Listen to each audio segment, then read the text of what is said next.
You drive past them every single day. Cars are lined up at the pumps, hundreds of gallons flow every hour, and those big, bright signs flash prices high enough to make you think the owner must be printing money. But the fuel you are buying is practically an afterthought to the people who actually own the place. This animated breakdown shows exactly where your money goes when you buy a single gallon of gasoline. Right off the bat, roughly 60% of that price goes straight back to the global crude oil market before anyone even touches it. Then we carve out the refining costs, a flat federal tax of 18.4 cents, varying state taxes, and the freight fees to actually truck the fuel to the station.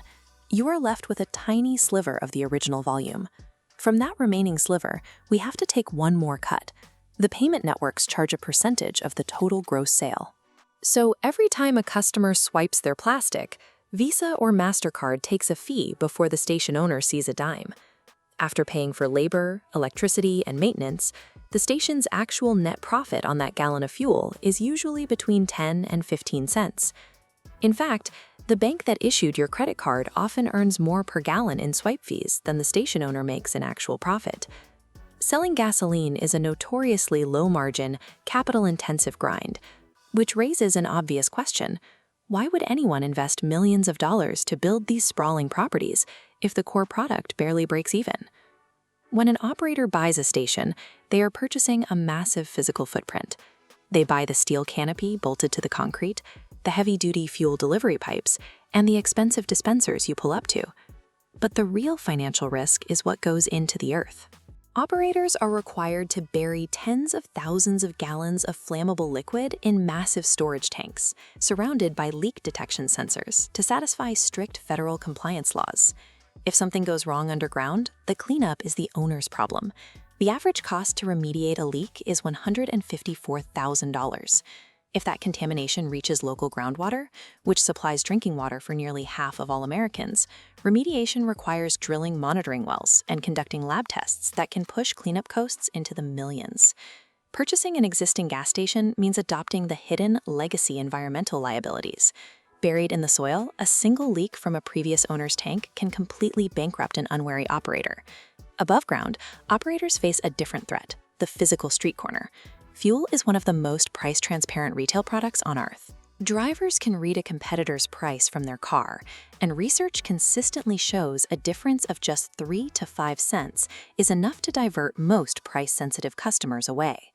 To survive devastating wholesale cost volatility without selling at a loss, operators rely on an economic pattern known as rockets and feathers. This graph illustrates how retail prices shoot up rapidly like a rocket when wholesale costs rise, but drift down slowly like a feather when those wholesale costs fall. Operators hold prices higher during those wholesale drops, but not out of malice. In a business with margins this thin, recouping the losses taken during the previous price spike is the only way to survive the next one. To find the real financial engine of the property, we have to look past the hazardous exterior and step through the glass doors of the convenience store. This chart compares total revenue to gross profit. On the left, fuel clearly dominates total revenue. But on the right, the gross profit flips entirely. Inside store sales generate over 60% of total profit, despite representing a fraction of the gross revenue. Let's compare two purchases. The net profit to the owner on a typical 12-gallon fuel fill-up is usually around 50 cents. Meanwhile, a single cup of brewed coffee carries a gross margin of over 90%, generating more bottom-line profit than the entire tank of gas. The business model is a complete reversal of what it appears to be from the street. The expensive, regulated outdoor fuel infrastructure exists entirely as a massive advertisement.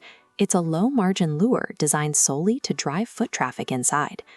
Modern successful operators have pivoted to the margin reality by transforming their footprints, turning standard convenience stores into fully operational fast food restaurants.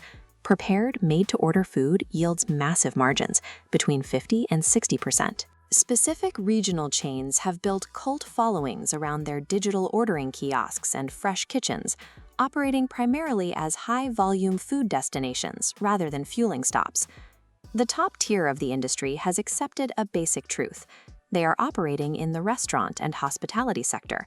The fuel is merely the bait required to pull hungry commuters off the highway.